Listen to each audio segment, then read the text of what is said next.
Good morning, students. Today we are going to discuss about post-fertilization structures and events from chapter 2, that is sexual reproduction in flowering plants. Let us go to the first event, that is endosperm formation.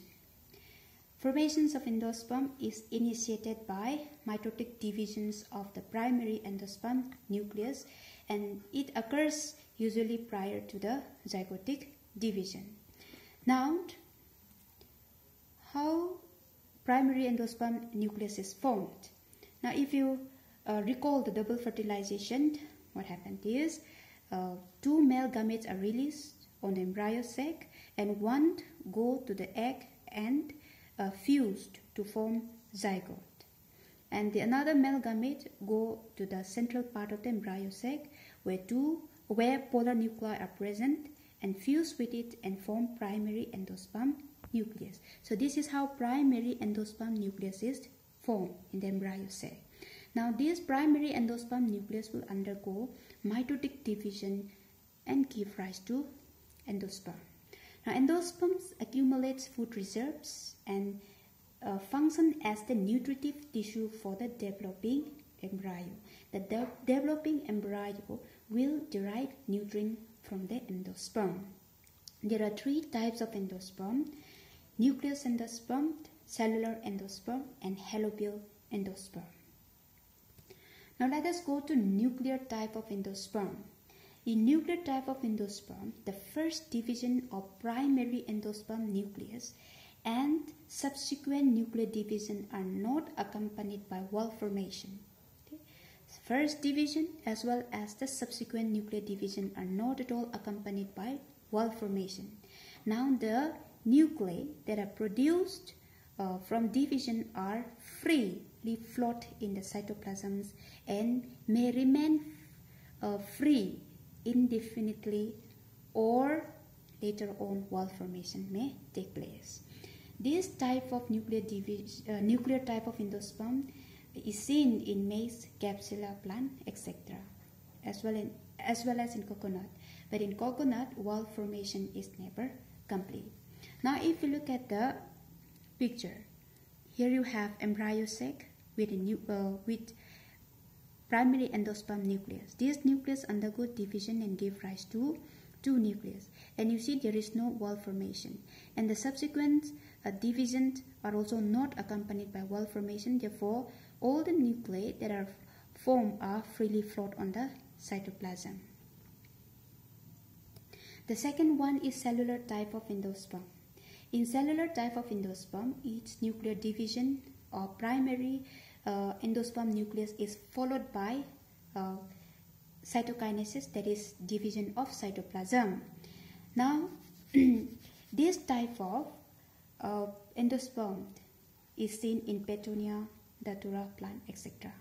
Now, if you look at the picture, okay, the endosperm nucleus undergo division and give rise to two nucleus.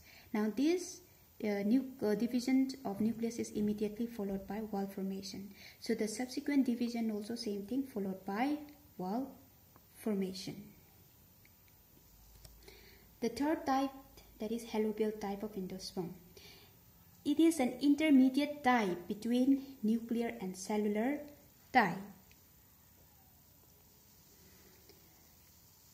The first division is accompanied by cytokinesis. First division is followed by cytokinesis. It is like cellular type. But the subsequent ones are free nucleus. The subsequent divisions are not followed by wall formation. So it is the intermediate between nuclear and cellular type. Look at the picture. Okay, the primary endosperm nucleus undergo division and give rise to two nucleus, and it is followed by wall formation. But the second divisions are not followed by wall formation. Now, the nucleus on that micropyle side undergo multiple rounds of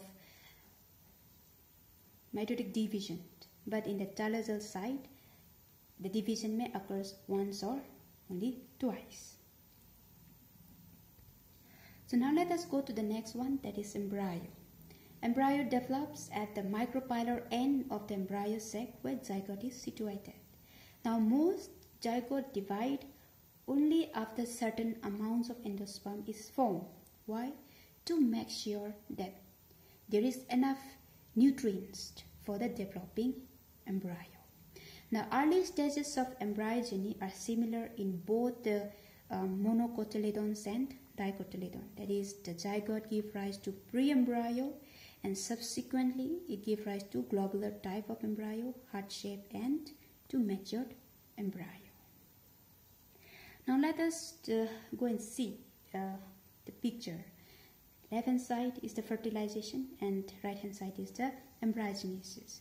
During fertilization, the fusion of male and gamete give rise to a single-celled diploid cell called zygote, and this zygote become elongate and undergo mitotic division, okay, and give rise to two-celled proembryo, and this proembryo will continue to undergo mitotic division and give rise to 16-celled embryo, and this 16-celled embryo will continue to divide and give rise to globular embryo, and from globular embryo to heart-shaped embryo, and from heart-shaped embryo to matured embryo.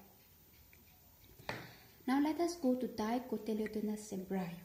A typical dicotyledonous embryo consists of an embryonal axis and two cotyledons. Now let's look at the picture. Okay, embryo in dicot seed. Embryo consists of embryonal axis, okay, a structure that contains plumels and radicals is what we call embryonal axis.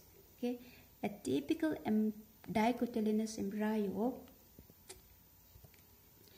has got embryonal axis along with two cotyledons.